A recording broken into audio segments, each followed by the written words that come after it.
اهلا بيكم. انا ورد السيد. هعمل معاكم النهارده السمبوسك الحلو والحادق بحشوات اقتصاديه بطريقه مش هتشرب منك زيت، وهيكون شكلها جميل ولونها ذهبي، ومش هتحتاجي تشتريها من بره. بس قبل ما نبدا، ما تنسوش اللايك والاشتراك في القناه وتفعلوا الجرس علشان يوصلكوا اشعار اول ما انزل فيديو جديد. جبت بوله حطيت فيها نص كيلو من الدقيق وعليهم رشه ملح وقلبتهم مع بعض كويس، وبعد كده هضيف كوبايه وثلاث معالق كبار من الميه الدافيه. لازم الميه تكون دافيه معايا عشان هتسهل معايا عمليه العجن.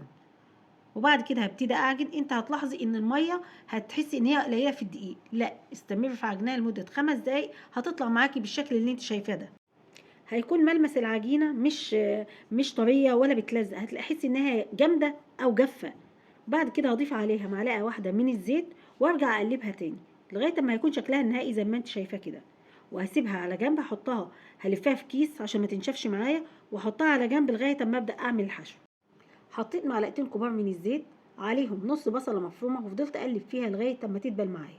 بعد كده هبدا اضيف عليهم التوابل، نص معلقه من الكركم والكاري والملح والفلفل الاسود، وهرجع اقلبهم تاني مع بعض لغايه ما البصله تدبل معايا. بعد كده هضيف نص كوبايه من البسله المسلوقه، وهاخدهم تقليبا مع بعض. وعندي هنا بطاطس انا كنت سلقاها وهرساها، يعني تقريبا كده ما يعادل نص بطاطسايه، وابتديت اقلبهم كلهم مع بعض. وبكده اول حشوه معايا انتهت. نيجي للحشوه التانية. حطيت معلقتين كبار من الزيت، عليهم فلفل احمر مفروم، وهنزل عليهم بالبطاطس المهروسه، وهحط نص معلقه من الملح والفلفل، وهبتدي اخدهم مع بعض تقليبا.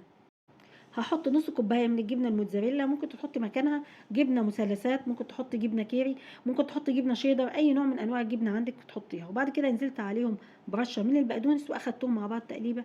وبكده الحشوه التانيه معايا تكون خلصت. نيجي بقى على الخليط اللي هندهنه بين طبقات. ده عباره عن دقيق على نشا، لان هنحط هنا نشا ليه؟ عشان هيساعد ان العجينه تقرمش معانا.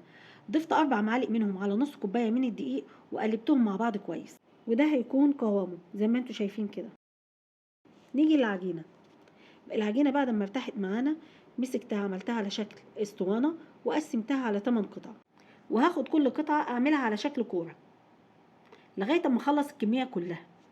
بعد ما قسمتهم هغطيهم تاني علشان وشهم ما ينشفش. حطيت رشه من الدقيق على النشا، واخدت قطعه وبدات اضغط عليها بايدي، وبعد كده هبدا افردها بالنشابه. حاولي وانت بتفرديها هنا اهو تخليها تاخد معاكي على شكل دايره، وما يكونش السمك بتاعها رقيق قوي عشان ما تتقطعش معاكي. احنا هنا هنعمل 4 طبقات فوق بعض. هاخد اول طبقه وادهن سطحها كويس قوي بالخليط اللي احنا عاملينه، وبعد كده هاخد الطبقه التانيه واحاول اظبط اطرافها على الطبقه الاولى زي ما انت شايفه، وهدهنها تاني بالخليط. وهكرر نفس الطريقه مع باقي الطبقات ما عدا الطبقه الرابعه، مش هندهنها اي حاجه. وهفردها، وحاولي وانت بتفرديها تخليها على شكل مربع.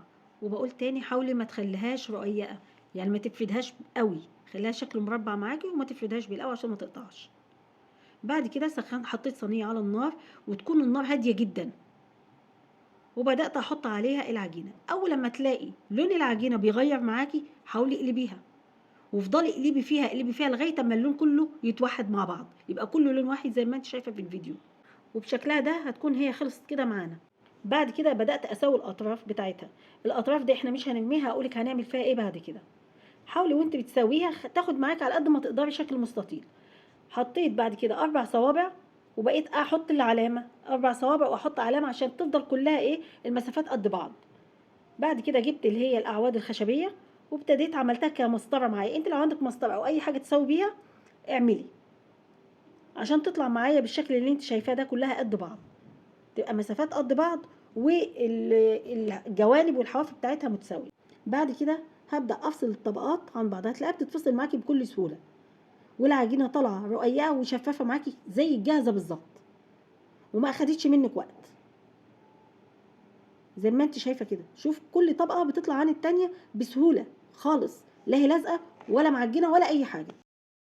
هاخد شريحه من السمبوسك واحط عليها الحشو، وبعد كده هاخد الطرف اللي من بره ده هتنيه عليها بحيث يبقى ياخد معاه على شكل مثلث، وبعد كده هتنيه على الناحيه التانيه وعلى الناحيه التانيه برضو لغايه اما هيتبقى معايا طرف زي ما انت شايفه كده. هقوم اخده منه خليط اللزق اللي هو عباره عن ميه ودقيق، وهبدا ادخله في المثلث بتاع السمبوسك نفسه، وهيبقى معايا بالشكل ده.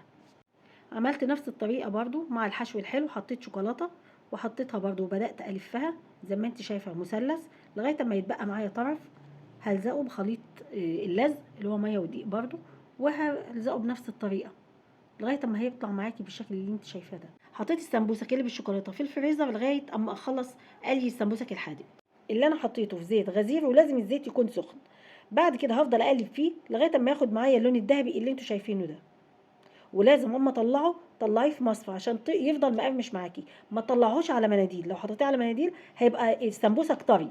بعد كده بعد ما خلصت الكميه كلها هبدا اسقي السمبوسك الحلو بالشربات. انا هنا زينتها بالكريز، ممكن تزينها بشويه جوز هند، ممكن مكسرات مجروشه حسب المتاح معاكي. دي الاطراف اللي انا طلعتها من العجينه، قصيتها وحمرتها في الزيت ورشيت عليها ملح وفلفل وكمون. انت ممكن تاكليها كسناك، طعمها حلو قوي. اتمنى ما تكونوش مليتوا مني عشان الفيديو النهارده كان طويل، بس هو كان لازم عشان فيه تفاصيل كتير عشان الوصفه تنجح معاكم. ما تنسونيش في اللايك والاشتراك في القناه وتفعلوا الجرس.